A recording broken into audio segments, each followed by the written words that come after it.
You've done it again. You said yes when everything inside you screamed no. You smiled through the disrespect of a colleague, nodding like a well-trained subordinate while your pulse hammered against your throat. You explained your worth to someone who had already decided you were worthless. And now, you're sitting here, alone with that familiar, cold weight in your chest, the weight of being a ghost in your own life. You feel it, don't you? That persistent, nagging sense that you are playing a character written by someone else. You've traded your edge for likability, yet you aren't even liked. You've traded your power for peace, yet you have no internal tranquility. The air in the room feels thin. Every time you scroll through your feed, every time you walk into a meeting, you feel the invisible hands of the herd pulling at your sleeves, demanding you stay small, stay quiet, stay predictable. You are exhausted by the performance of being good. But deep down, in the basement of your psyche, something is stirring. It's an ancient, dormant part of you that recognizes the lie. It's the part of you that doesn't want to be nice. It wants to be formidable. Most people will go to their graves never acknowledging this shadow. They will die as background characters in someone else's success story. But you are here because you've realized that being a good man is a trap if you lack the capacity to be a dangerous one. The uncomfortable truth is that society has a vested interest in your domesticity. From the moment you entered the school system, you were conditioned to view your natural aggression and ambition as pathologies. You were taught that the civilized man is the one who has had his teeth pulled. But here is what they don't tell you. A man who is incapable of harm isn't moral. He's just harmless. True morality requires the capacity for destruction, held in check by the strength of will. Friedrich Nietzsche called this the will to power. He observed that the herd invents a slave morality to protect themselves from those who are naturally stronger, smarter, or more ambitious. They label your drive as greed and your boundaries as arrogance because it makes them feel safer in their mediocrity. Carl Jung took this further with the concept of the shadow. He argued that until you integrate your capacity for darkness, you are not a complete human being. You are a fragmented one, easily manipulated by those who have already mastered their own shadows. Your current struggle isn't a flaw in your character. It's a biological mismatch. Your brain is wired with a $100,000-year-old survival kit designed for a world of apex predators and tribal warfare. Yet you are living in a cubicle-shaped world that demands you act like a domesticated herbivore. This cognitive dissonance creates the anxiety you feel. You are a predator trying to eat grass, and it is making you sick. The darkness you feel inside isn't a sign of evil. It's a sign of untapped sovereignty. It is the part of you that knows the world is not a playground, but a hierarchy. And in a hierarchy, you are either ascending or being stepped on. To reclaim your edge, you must choose your weapon. Not a physical blade, but a psychological framework that cuts through the illusions of the modern world. Here are the 7 laws of the integrated shadow. ##### Principle 1. The silence weapon. Most people suffer from a verbal hemorrhage. They speak to fill the void, to alleviate their own anxiety, or to seek validation. They tell their enemies their plans and their friends their insecurities. In the world of power, this is suicide. Machiavelli noted that a prince should be a great pretender and dissembler. Silence is the ultimate veil. When you remain silent during a negotiation or after an insult, you create a vacuum. Humans are biologically programmed to find silence threatening. It triggers the amygdala, forcing the other person to babble to fill the space. In that babbling, they reveal their hand. They show their desperation, their fears, and their weaknesses. Real-world example *. Imagine a supervisor criticizes your work in front of the team. Most people defend themselves immediately, appearing weak and reactive. Instead, look them in the eye, say nothing for 5 seconds, and then ask, "What specifically would you like me to change?" The power shift is instantaneous. Practical application *. Tomorrow, practice the 5-second rule. Before responding to any question or comment, especially those meant to provoke you, wait 5 full seconds. Watch how the other person's confidence wavers. The dark truth * silence makes you a blank screen upon which others project their greatest fears. By saying less, you appear more powerful than you are. You become a mystery, and people do not hunt what they cannot understand. ### Principle 2. The Narcissus Mirror. Psychology tells us that people don't actually see you, they see their own projections. This is the mirror law. Most people spend their lives trying to correct these projections, trying to explain who they really are. This is a waste of energy. The Machiavellian strategy is to use their projections against them. If someone views you as a threat, act with an exaggerated, disarming humility while you build your move. If they view you as a subservient yes man, use that invisibility to gather intelligence they would never share with a peer. Nietzsche spoke of the mask, the idea that every profound spirit needs a mask to protect its growth. Real-world example ***, you are passed over for a promotion. Instead of showing bitterness, which marks you as a liability, congratulate the winner with such chillingly perfect professionalism that they feel unsettled. You are mirroring the good employee while privately detaching your loyalty. Practical application ** identify one person who underestimates you. For the next week, lean into their false perception. If they think you're just a tech guy, don't correct them when they talk down to you. Use that time to observe their operational flaws. The dark truth * being understood is a weakness. When you allow people to categorize you, you give them a map of your soul. Staying misperceived is the ultimate strategic advantage. ### Principle 3. The Zero-Sum Audit. The herd loves the win-win mantra. It's a comforting lie designed to keep people from competing. While collaborative games exist, the most important resources, status, high-level romantic partners, and top-tier leadership roles, are finite.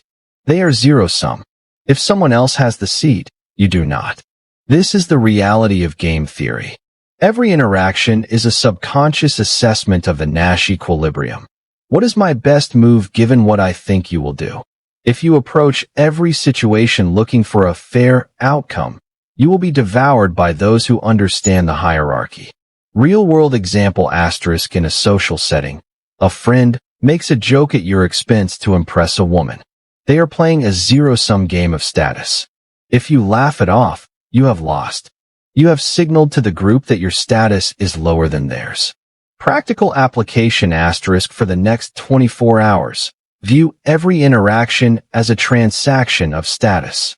Did you gain or lose standing? Did you give away your time for nothing?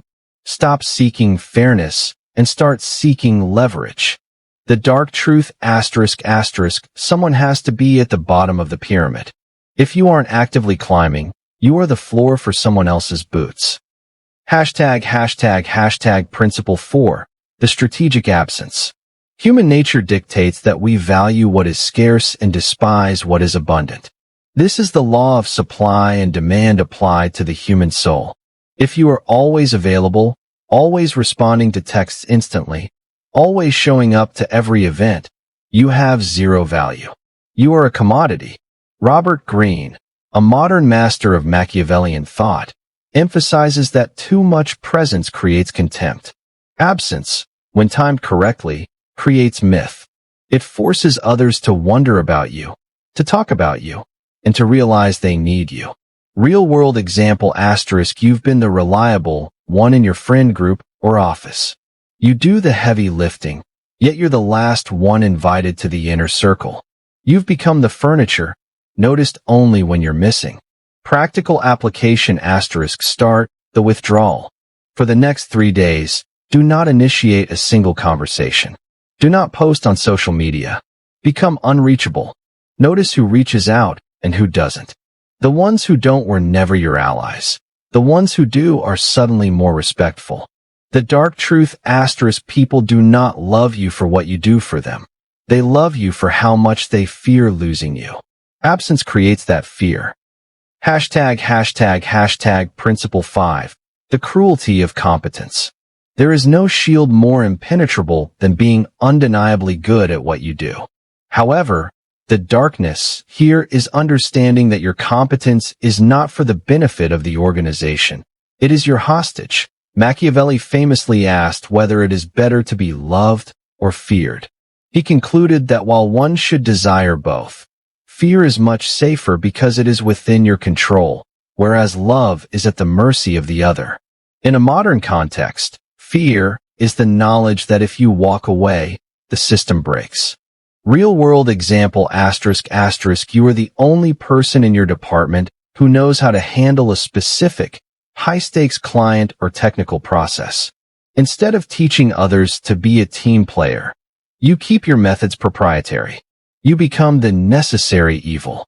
Practical application ***. Identify the linchpin skill in your current environment. Master it to a degree that is terrifying. Then, and only then, stop volunteering for the busy work that others do. Your competence gives you the right to be difficult. The dark truth ***. Being nice makes you replaceable. Being essential makes you a king. The world doesn't reward the kind. It rewards the indispensable. Hashtag Principle 6. The empathy kill switch. We are told empathy is a virtue. In reality, uncontrolled empathy is a vulnerability. It allows the parasites mentioned by Schopenhauer to manipulate your emotions to serve their ends. To be dangerous, you must have the ability to turn off your empathy at will. This isn't about being a sociopath. It's about being a strategist. It's about the stoic detachment practiced by Marcus Aurelius, the ability to look at a situation with the cold objectivity of a surgeon. If a relationship is no longer serving your growth, you must be able to amputate it without the phantom limb of guilt. Real-world example ***. A long-term friend is constantly dragging you down with their drama and failures. Your empathy tells you to stay and help. Your shadow knows they are a sinking ship and they will take you with them. Practical application ***. Practice emotional auditing.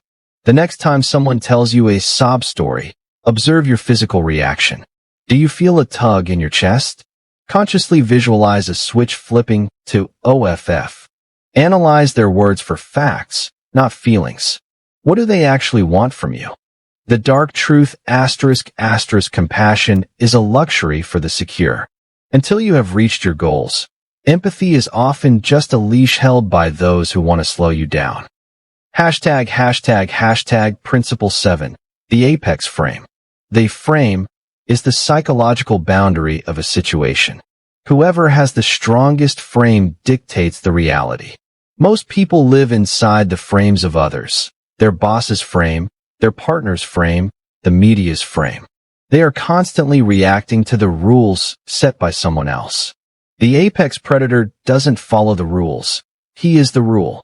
This is what Nietzsche meant by creating your own values.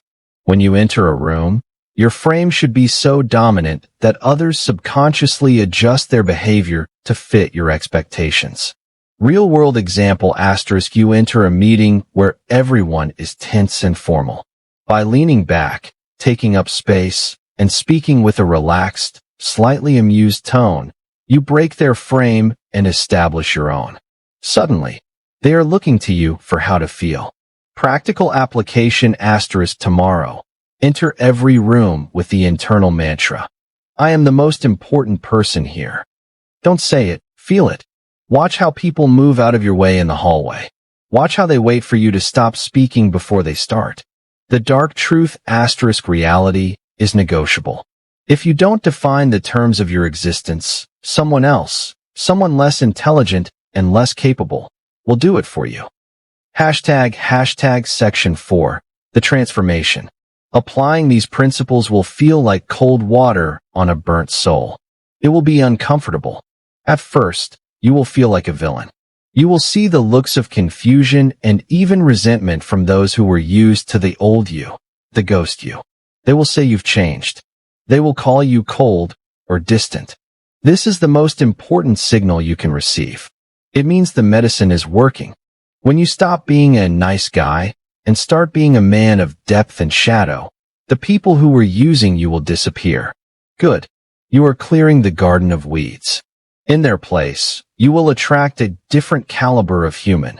Those who respect power, those who value competence over platitudes, and those who are also awake. You will become unrecognizable to your former self.